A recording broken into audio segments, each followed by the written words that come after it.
É interessante porque há essas narrativas, né? Inclusive a gente teve aqui logo mais cedo o soldado Kelvin, e ele entende bastante da história da própria Ucrânia, e ele falou de guerras que aconteceu há muitos séculos atrás, né? Porque assim, muitos Sim, acreditam que começou em 2014, outros com o acreditam que Euromaidan, começou. com o Euromaidan, né? Depois, Euromaidan, depois, sim, sim. Agora, eu queria, já que aproveitando que o senhor entrou nesse ponto, eu queria que o senhor esclarecesse como de fato iniciou essa guerra. Hum. Que é assim, para entender isso, como eu falei, tem que voltar alguns centenas de anos antes, né? Para falar a verdade, 1000 anos antes, para ser mais preciso. No século IX, mais ou menos, certo? Foi fundado o reino de Kiev, Kiev hoje é a capital da Ucrânia. A Rússia só foi fundada, Moscou particularmente, só foi fundada como cidade 400, quase 500 anos depois. Então muita gente acha que a Ucrânia veio da Rússia, mas é o contrário, minto, que a Rússia veio da Ucrânia. Não, que a Ucrânia veio da Rússia, mas é a Rússia que veio da Ucrânia, entendeu? A Rússia que veio da Ucrânia. A Ucrânia é muito mais antiga, certo? E aí o que aconteceu? O grande problema da Rússia até hoje esse problema é muito sério, é a falta de um porto de águas quentes. Porque se você olhar o mapa da Rússia, certo? A maior parte do seu litoral é em continente, na parte do Círculo Polar Ártico, certo? Na parte do Báltico, né, que ainda pega, mas o Báltico é uma região que é extremamente fechada. Então a Rússia não. E tem a região de Vladivostok ali no Oriente, mas é muito longe do centro do poder, que é Moscou, né? Moscou, São Petersburgo. Ou seja, o grande problema aí é que a Rússia ela não consegue escoar a sua produção de portos quentes, porque não tem portos quentes, de água quente. Água menos fria, né? Porque as águas são congeladas, né? Então, tanto é que na Segunda Guerra Mundial, só um adendo rápido aqui, para poder ajudar na questão dos suprimentos, certo? Dos suprimentos da Rússia, da União Soviética, né? Para poder enfrentar a Alemanha nazista, a Alemanha que estava lá na frente oriental lutando com os soviéticos, eles tiveram que invadir o Irã, os aliados, né? Em 1942, o Irã foi invadido e aí criou-se uma rota de suprimentos, porque a região de Murmansk, a região ali agora me fugiu o nome da cidade, a Murmansk é uma delas, certo? E aquela região ali, quando estava no inverno, não era impossível navegar. Eles precisavam de uma rota de escoamento de suprimentos para chegar o mais rápido possível naquela região central da Rússia, né? Então, por isso que invadiram onde hoje é o Irã, né? Antigamente era a Pérsia, em 35 virou Irã. Aí, voltando aqui, né? E aí, ao longo dos anos, a Rússia teve um crescimento exponencialmente, desde que ela foi fundada, no século XIII, 12 para 13, muito maior do que a Ucrânia. E aí, tanto é que a Rússia, o antigo imperador russo, era chamado imperador das Rússias, né? Das três Rússias que existiam, que é a Ucrânia, certo? A região onde hoje é Moscou, a região onde hoje é São Petersburgo, né? Seriam as Rússias, né? As três Rússias. E aí, quando o Império Russo foi formado, lá pelos idos de 1720, se não faz a memória, antigamente existia o reino da Rússia, mas o Império só nasceu no século XVII, 16 para 17, né? E aí o Pedro Grande foi o primeiro imperador russo, né, de fato, a dinastia Romanov, que é uma dinastia que governou a Rússia até a Revolução Russa e a queda da monarquia, que foi com Nicolau II. E aí o imperador russo, né, o Pedro Grande, ele começou a expandir o império rumo a quê? A essas águas quentes, né? Para tentar ter um local, um porto estrategicamente, certo? Para aquela região, para poder escoar seus produtos. Ele não conseguiu. E aí foram passando outros imperadores. Aí quando chegou a Catarina a Grande, Catarina II a Grande, Em 1762 ela tomou o poder e governou até 1796 ela governou, certo? E aí, durante o governo dela, ela iniciou uma expansão para a região de hoje é a Ucrânia.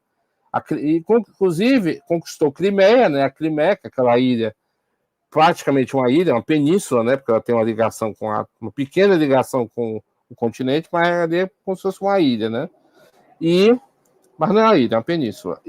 Um dos amantes dela, o mais famoso, que era o Potemkin, ele fundou a cidade de Sevastopol, certo? A cidade lá que era da Ucrânia, hoje está sob administração russa, foi fundada por um russo. Então os russos, e inclusive aquela região do Donbás, né? Donbás, Luhansk, né? É uma região que recebeu ao longo do final do século XVIII, começo do século XIX, uma colonização russa muito grande. Então, aquele pessoal, mesmo estando dentro da Ucrânia, eles se consideram etnicamente russos. Também tem essa questão, eles não se consideravam ucranianos. Ah, mas professor, qual a diferença entre a Ucrânia e a Rússia? Na verdade, a maior diferença deles é a língua, que é um pouco diferente. É como se fossem aqui os russos brasileiros e os ucranianos argentinos. Né? A língua é muito parecida, mas não é igual. Tem coisas diferentes, palavras diferentes, nomes diferentes, entendeu? E aí foi se avançando os anos, certo? Foi se avançando os anos, e a Ucrânia, a região que hoje é a Ucrânia, ela sempre foi dominada pela Rússia. E aí teve do Império Russo, isso na questão imperial, né? No Império Russo. E aí, em 1917, ocorreu a Revolução Russa. E em 1918, a Ucrânia declarou unilateralmente sua independência do restante da Rússia. Foi o primeiro período da história independente da Ucrânia. Só que aí, em 1922, a Ucrânia acabou sendo retomada pela, então, já União Soviética. Ela se tornou uma república socialista soviética, né? Que a União Soviética era um país, uma federação, como hoje é a Rússia, né? Mas na época era uma federação, onde existiam 15 grandes repúblicas, né, socialistas soviéticas. E tanto é que o nome da Rússia, da União Soviética, era União das Repúblicas Socialistas Soviéticas. A Rússia, a Federação Russa, era uma república. Aí tinha Cazaquistão, tinha a Bielorrússia, tinha os países bálticos, que depois foram incorporados em 1940, mas isso é outra história. E, enfim, quando a Ucrânia perdeu a sua autonomia de novo, ela se tornou uma República Socialista da Ucrânia. Isso durou o quê? Até 91, com o fim da União Soviética, né? Mas aí a Ucrânia tentava de tudo para quebrar essa dominação soviética, essa dominação russa, né? Desculpa. Quando ocorreu a invasão da Rússia, da Alemanha na União Soviética, em 1941, quando eles entraram em Kiev, a primeira batalha de Kiev, que até no Tudo sobre Defesa tem uma postagem sobre ela, os alemães foram recebidos como libertadores pelos ucranianos. Eles não queriam saber do Stalin, que era o governante naquela época, eles queriam os alemães. Só que os alemães tinham uma política de extermínio que eles não ligavam para os ucranianos. Eles consideravam, inclusive, os ucranianos sub-raça, entendeu? E então os ucranianos se viram perdidos, né?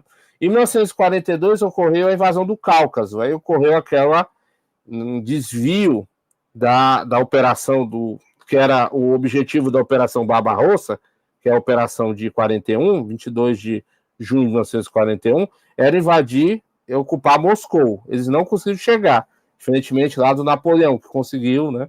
Chegou em Moscou, só que pegou, não sei se você assistiu o filme Napoleão, né? O filme Napoleão mostra isso. Quando ele chega em Moscou, a cidade está vazia, e entrou no Kremlin. Quando ele olhou em volta, a cidade toda pegando fogo. Isso aconteceu de fato, em 1812, certo? Mas, em 1942, ocorreu o Fall Blau, que é o caso azul, que foi a invasão do Cáucaso, né? E o Fall Blau, eles invadiram o Cáucaso e tentaram ocupar lá o Stalingrado. Foi aquela tragédia, né, a derrota alemã, praticamente a primeira grande derrota do Reich alemão na guerra, né, e isso daí causou consequências terríveis, né, que vai mudar de lado a guerra e leva depois ao fim, né, consequências terríveis para a Alemanha, estou querendo dizer, e leva ao fim da guerra, né, em 1945, tudo bem. E a Ucrânia, em determinado momento, mudou de lado, ela preferiu apoiar Stalin, porque sofreu tanto na mão dos alemães, por conta da ocupação, que eles viram que precisavam, de alguma forma, se livrar daquilo, e aí voltaram, né? Ah, e também, eu esqueci de falar, não sei se você já ouviu falar de uma palavra chamada Holodomor, já ouviu falar disso? Holodomor? Não, não. O Holodomor ocorreu em 1922, que foi uma vingança, entre aspas, dos russos contra os ucranianos. O que eles russos fizeram? Cortaram o suprimento de comida. E ainda teve o azar, porque a Ucrânia, até hoje, ela é muito rica em trigo. Trigo, como nós sabemos, é a base do quê? Do pãozinho, né? Do pão francês. Como é que chama o pão aí francês em Sergipe? Aqui, pão Jacó. Pronto, o pão Jacó, né? O carioquinha aqui do Ceará, né? O pessoal do Ceará, e for ver, é a base do... E nós, até a guerra da Ucrânia, até o início da guerra da Ucrânia, as sanções que a Rússia sofreu, a gente importava muito trigo da Rússia. Hoje, a maior parte do trigo que o Brasil, apesar de ser um país riquíssimo em terras agricultáveis, nós temos 70% das terras brasileiras, elas têm capacidade de serem plantadas. A China, por exemplo, só tem 25% para 30%. Entendeu? E com aquela população gigantesca, e nós com a população de 220 milhões, né, que nós somos mais ou menos, né, 70% das terras podem ser plantadas. Mas o trigo não pode ser plantado no Brasil, só em alguns lugares do sul, porque o trigo precisa de frio. Precisa de clima frio para poder se desenvolver. E aí nós estamos importando hoje o trigo da Argentina, que é a maior parte do trigo brasileiro hoje, e o trigo argentino é muito mais caro que o trigo russo, né? Que era o trigo russo. Enfim, só para cortar a história, né? Porque eu falei demais. Mas assim, então, essas querelas, né, essas coisas que acontecem na Ucrânia hoje, não é de hoje. São resultado de anos e anos. Ah, eu pulei do Holodomor, né? E aí o Holodomor quase dizimou a população ucraniana. Né? Existiu até episódios de canibalismo entre os ucranianos por conta disso. Só para você ter uma ideia da situação preta, né? Que foi lá. E até hoje tem gente da esquerda que diz que o Holodomor não aconteceu. Só para você ter uma ideia como a doutrinação ideológica às vezes leva as pessoas a falarem coisas que não devem, né? Como está ocorrendo agora nessa situação aí do tarifaço do Trump, que é outra história que a gente, né? Não é um assunto off-topic, né? Tudo bem. Mas nesse caso, vamos lá, o senhor contou praticamente lá desde o princípio, né, esse conflito entre a Rússia e a Ucrânia. Sim. Só que Putin alega, né, que, por exemplo, uma boa parte da população ucraniana pertence à Rússia, né, que ele fala que é de falar russa e tal. O senhor falou que a Rússia praticamente veio da Ucrânia e não a Ucrânia da Rússia. Então, essa narrativa que Putin usa para dizer que a Ucrânia, entre aspas, pertence à Rússia, então é falácia. É assim, ele é a meia verdade, porque a primeira parte do que você disse, que existe um grande número de étnicos russos, né? Ucranianos mais russos étnicos lá, é verdade. Principalmente nas regiões de Donbás, Luhansk, que foram as regiões que foram anexadas lá na época do Euromaidan, né, na guerra de 2014. E também depois a Crimeia. Mas a Crimeia tem um outro motivo estratégico, não tem nada a ver com a população russa. Sim, pode falar. Não, é porque eu ia perguntar se essa tentativa de Putin de, por exemplo, tomar a Ucrânia ou trazer a Ucrânia para próxima da Rússia, seria uma tentativa de tentar erguer a velha União Soviética? Ou não? Assim, inclusive os soldados russos nos uniformes, nas bandeiras, né? Eles usam muito o emblema da União Soviética, usam, né, a bandeira da União Soviética, né? Mas isso daí, Anderson, é mais uma questão de forçar na população russa a ideia de uma recriação de um império, porque a União Soviética, que existia, a era soviética, que eu falo muito sobre isso, né? Inclusive, eu não dou, há algum tempo eu não dou mais aula em nono ano, eu só trabalho com sétimo, oitavo ano, então é um assunto que às vezes não é que eu não sei, mas é um assunto que eu não estou praticando toda hora, mas lógico que a gente vai lendo, né?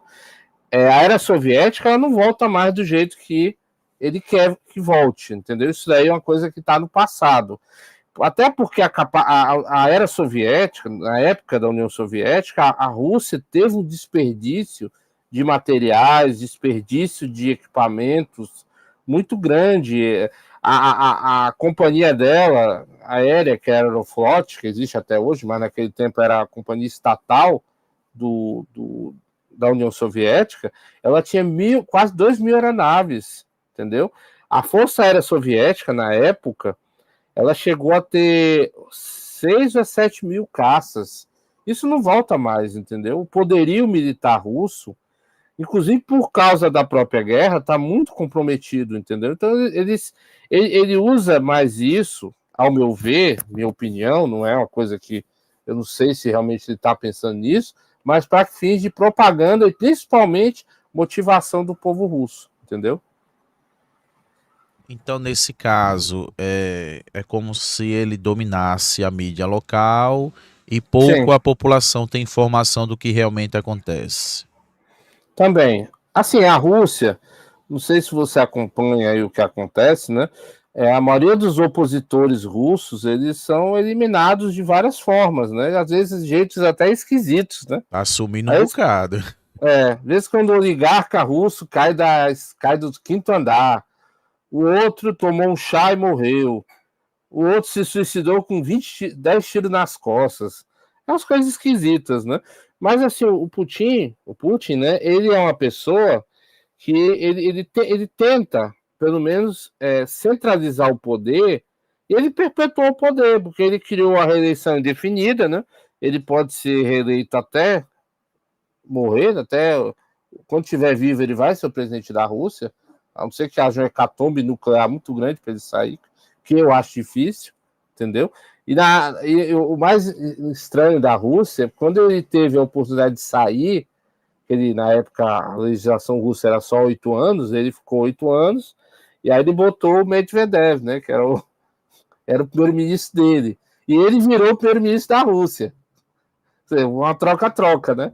E aí, em 2012, ele voltou, 2012 ele voltou, ele saiu em 2008, 2012 voltou, e depois ele muda a lei para criar a reeleição indefinida. Ou seja, a Rússia, na verdade, o Anderson, ela tem basicamente as mesmas características, não da época soviética, eu ainda vou além, da época dos Romanov, da época do Império, porque o Putin ele não é um democrata, ele é um autocrata, entendeu? Tudo que ele fala é lei. Isso é característica de governos autoritários, de autocracias e não de democracias, entendeu?